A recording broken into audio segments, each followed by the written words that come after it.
नमस्कार साथियों। आज हम एक कुछ लिंक से हटकर कुछ बात करना चाहते हैं। थोड़ा सा ध्यान से सुनिएगा लेकिन अवश्य। ये जो 5, 6, 7 तारीख का जो घेराव था, जंतर मंतर पे एक धरना प्रदर्शन का कार्यक्रम था जिसमें पुलिस के साथ कुछ झड़प भी दिखाया गया। तो खैर पुलिस की ये ड्यूटी बनती है कि वो वहाँ कुछ उपद्रव टाइप का न हो, इसलिए ऐसा कुछ व्यवस्था किया जाता है। वो हर सरकार की तरफ से किया जाता है। हालांकि ऐसा नहीं करना चाहिए क्योंकि हम लोग कहीं उग्र प्रदर्शन में नहीं थे। फिर भी एक दो बातें ऐसी हुई है जो थोड़ा पचने लायक नहीं लगता है। जैसे हम लोगों ने अगर साथ ही लिया तो सत्ता पक्ष या उनके जो साथ मिले हुए पार्टियां हैं उनका साथ लेना चाहिए था। तो साथ ले रहे हैं हम लोग किनका? तो संजय सिंह जी का। माननीय संजय सिंह हैं जो आप आदमी पार्टी के राज्यसभा के सदस्य भी हैं, बड़ा ही सम्मानित व्यक्ति हैं। हालांकि उनकी भाषा सम्मानित नहीं है। थोड़ा सा गौर कीजिएगा कि उन्होंने जो भाषण दिया, सबसे पहले तो सहारा इंडिया के उस मंच का बहुत शानदार ढंग से राजनीतिक उपयोग लिया और राजनीतिक उपयोग के बाद सहारा इंडिया के बारे में कुछ कहा। अब राजनीतिक उपयोग तो जो होता है वो आप जानते ही हैं कि राजनीतिक भाषण। दो चार बातें गौर करने वाली है कि भाषा का थोड़ा सा प्रभाव देखिए कि ए मोदी तुम इस कानून को वापस लो। सोचिए कि प्रधानमंत्री ने इस कानून को वापस नहीं, मतलब इस केस को वापस लो। सोचिए कि क्या प्रधानमंत्री ने केस किया है कि वो वापस लेंगे? और प्रधानमंत्री अकेले किसी भी केस को वापस नहीं ले सकते, वो संसद लेता है। तो फिर ये संसद में बात उठाकर कहे ना कि ए मोदी तुम ऐसे करो। मोदी के बारे में भाषा का थोड़ा सा अंतर देखिएगा कि कुछ भी हो तो मोदी जी भारत के प्रधानमंत्री हैं। उनके बारे में ऐसे भाषा का प्रयोग कर रहे जैसे बेटा भतीजा पोता हो, नौकर चाकर हो, कोई ऐसा अरे गहरे नथु खैरे, ए तुम ऐसे काहे करते हो, तुम ये क्यों करते हो। तो शाहबानो प्रकरण आपको याद होगा। यह दुखद घटना है भारत की कि जिसे सुप्रीम कोर्ट ने निर्णय दिया और सुप्रीम कोर्ट के निर्णय को बदलने के लिए राजीव गांधी ने संसद में आह्वान किया और पूरे संसद मिल कर के उस केस को वापस लिया गया था। यह एक दुर्भाग्य था।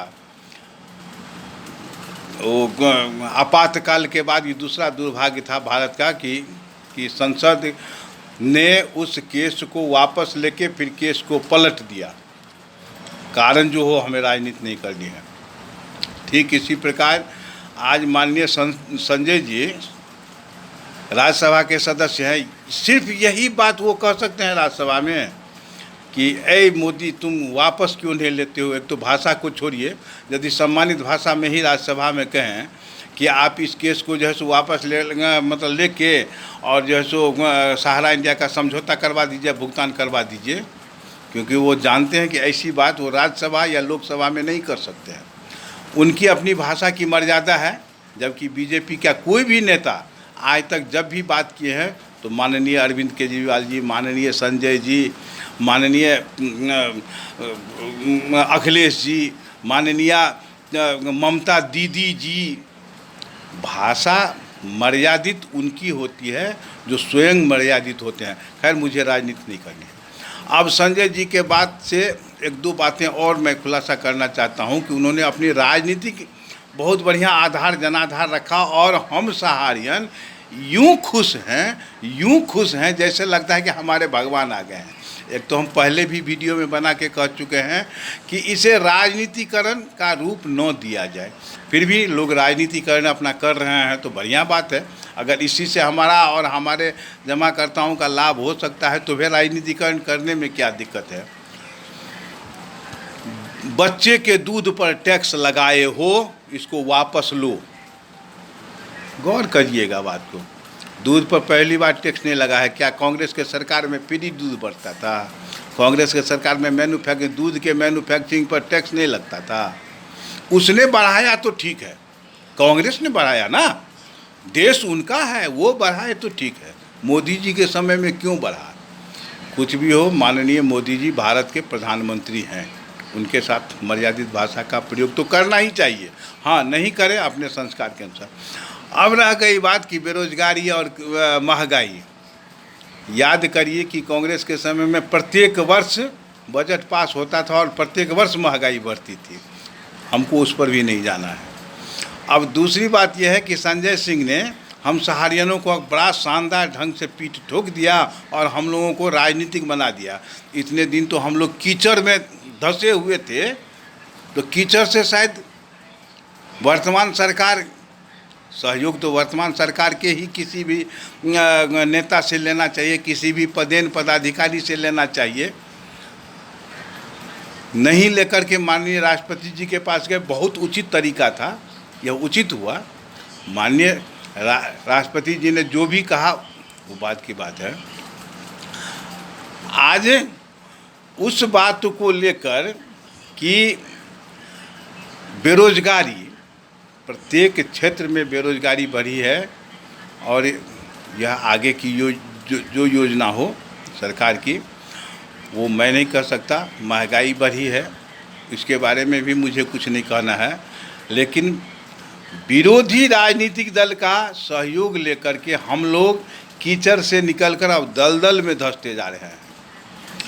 याद करिए कि यूपी के इलेक्शन से पहले ही हम लोगों ने यही उद्घोष लगाया था कि भुगतान नहीं तो मतदान नहीं, फिर भी योगी जी जीत कर दिखा दिए। अब आपके नज़र में योगी जी और योगी जी की नज़र में हम सहारियन, भगवान जाने।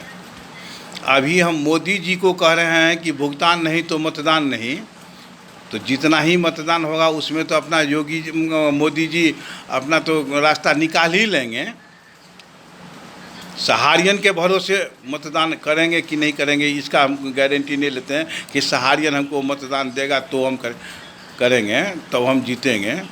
हमारी क्या स्थिति होगी मोदी जी की नज़र में और मोदी जी की स्थिति क्या है हमारी नज़र में, दोनों का जजमेंट करिए। तीसरी बात यह है कि क्या लगता है कि आप सब सहारियन का ठेकेदार हो गए हैं कि मोदी जी को वोट नहीं दीजिए, फलना जी को वोट दीजिए। और आपके इस उद्घोष से महंगाई रुक जाएगी, बेरोजगारी रुक जाएगी। और मोदी जी बड़े बड़े को चित किए हैं, बोलते कम हैं लेकिन बड़े बड़े को चित किए हैं, बड़े बड़े दरकिनार हो चुके हैं। चौथी बात है कि मोदी जी बिक चुके हैं। 10 नया पैसा का टीनी नेता कह दिया कि मोदी ने सहारा इंडिया से पैसा लिया है और सहारा इंडिया को बचा रहा है। कितना में मोदी जी बिकेंगे जब 3200 करोड़ रुपया का राफेल डील में नहीं बिक सके मोदी जी, कितना में बिकेंगे मोदी जी? माननीय मोदी जी प्रधानमंत्री का मूल्य क्या? 5 लाख, 10 लाख, 20 लाख, 50 लाख, 1 करोड़, 10 करोड़।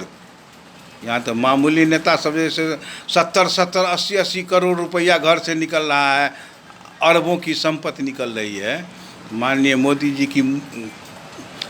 की कीमत क्या है? सहारा सुब्रत राय को जैसे औकात की खरीद ले। 15 करोड़ रुपया का तो चेक बाउंस किया, 12 करोड़ रुपया सेबी ने फिर लगाया है तो कुत्ता निकल रहा है। और आज मोदी जी को खरीद लिया, मोदी जी बिक गए हैं क्योंकि वो टिन्ही नेता के चक्कर में। हम लोग सोचें कि हम लोग कहाँ जा रहे हैं, मेरी दिशा किधर जा रही है। आज 1-2 यूट्यूबर बहुत फान रहे हैं कि देखा सहारा इंडिया के चलते बिहार में बिहारियों ने खेला कर दिया। अरे बिहार में क्या राजनीति खेला क्या करेगा? क्या लगता है कि सहारा इंडिया का दर्द सह करके नीतीश कुमार जी और वो तेजस्वी यादव जी और माननीय इतने दिन तो राष्ट्र बहू थी, अब राष्ट्र माता हो गई है सोनिया जी, माननीय सब मिल करके मोदी जी के विरोध में सहारा इंडिया के नाम पर एक दल बना लिए हैं। अब सहारा इंडिया राज करेगा, यही सोच रहे हैं। खैर जो सोच रहे हैं वो आपको ही मुबारक हो कि आप क्या सोच रहे हैं। बिहार में खेला कर दिया, इतने प्रभावित, इतने दर्द से द्रवित हो गए ये तीनों दल। नीतीश जी ही मुख्यमंत्री रहेंगे, उप मुख्यमंत्री तेजस्वी जी बनेंगे और राजमाता तो अपने स्थान पर रहेगी ही। वो चाणक्य की तरह राजा बनाने और बिगाड़ने का काम करेगी। खैर, जो कुछ हमको ये सिर्फ इसलिए कहना था कि हम लोग अपनी भाषा को अमर्यादित न होने दें, अपने व्यवहार को अमर्यादित न होने दें। मुझे लड़ाई सुब्रत राय से है, मुझे लड़ाई भारतीय कानून से है, मेरी लड़ाई माननीय प्रधानमंत्री से है, माननीय वित्त मंत्री से है। हम उनसे लड़ेंगे, लेकिन लड़ने का अर्थ यह नहीं होता है कि हम उन्हें गाली गलौज करने के लिए भाड़ा का आदमी रखें और ऐसे ऐसे व्यक्तियों से गाली दिलवाएं। जी न्यूज़ वाला गया तो उसको भगा दिया गया, जैसे वो किसान आंदोलन में नहीं था कि जी न्यूज़ वाले को नहीं आने दिया, वो न्यूज़ नेशन वाले को नहीं आने दिया, आज तक वाले को नहीं आने दिया, जो उसका अपना पक्ष का जो मीडिया था उसको आने दिया। तो क्या हम लोग भी उसी राह पर चलने के लिए तैयार हैं? तो चलिए, इलेक्शन का बहिष्कार करके आप अपना देखा चिना कर सकते हैं, क्योंकि हर सहारियन आपकी ही बात मान करके इलेक्शन करेगा, नहीं हो सकता।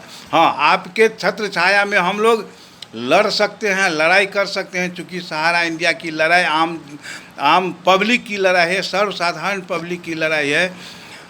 इसमें करोड़ों करोड़ निवेशक जमा हैं, मतलब निवेशक फंसे हुए हैं और अरबों अरब रुपया फंसा हुआ है। हम इसमें आपके साथ हैं, लेकिन हर बात में आपका ही साथ देंगे संभव नहीं दिखता है आगे जो हो।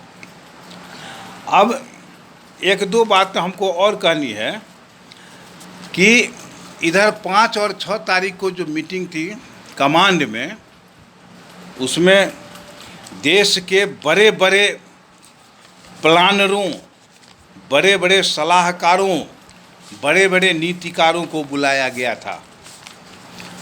माननीय zonal manager, regional manager, regional adviser, zonal adviser और सब माननीय सब जो गए थे वहाँ, विश्व के टॉपर प्रोग्रामर प्लानरों की मीटिंग हुई थी। और विंड्स का एक नया गाना पर खूब धूम मचा के आए हैं, खूब बहुत बढ़िया से ये लोग अपना डांस करते हुए आए हैं। तो अब तक तो भारत में 2 ही पूज्य थे, एक पूज्य बापू और एक पूज्य चाचा। 6 तारीख को एक तीसरे पूज्य का जन्म हुआ है कि पूज्य अभिभावक। ध्यान रखिएगा, पूज्य बापू, पूज्य चाचा और पूज्य अभिभावक, ये लोग सिर्फ नया व्यवसाय लेने के लिए प्लानर हैं। ये लोग अगर आवे ना तो प्रेम से किसी ब्रांच में बुलाइए, इन लोगों को बड़ा बढ़िया से मीटिंग में सत्कार कीजिए। मीटिंग समाप्ति के बाद मीटिंग में ही पूछिए कि आप जो वहाँ से संदेश लेकर आए हैं तो केवल नया नया लेने का प्लानिंग लेके आए हैं कि कुछ देने का भी प्लानिंग लेके आए हैं। ना कहने पर वही इतनी जूता मारिए, इतनी जूता मारिए कि साला लेने का प्लानिंग लेके आया है, देने का प्लानिंग क्या तेरा बाप लेके आएगा? देने का प्लानिंग कौन करेगा?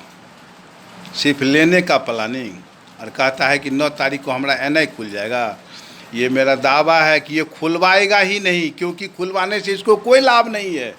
अब अगर सहारा इंडिया का NI खुल भी जाता है तो उसको कोई लाभ नहीं है, इसलिए वो खुलवाएगा नहीं। 2-4 चमचे बेलचे अगर कार्य करने के लिए तैयार हैं तो करते रहे। वो तो बिना रसीद का भी कर लेगा, वो तो बिना पेमेंट का भी कर लेगा। पूज्य फलना जी जिंदाबाद रहे, पूज्य अभिभावक जी तो जोर है वे चूल्ही में जाए भाड़ में जाए, लेकिन सर्वसाधारण का भुगतान इससे नहीं संभव है, वह न्यायालय से ही संभव है।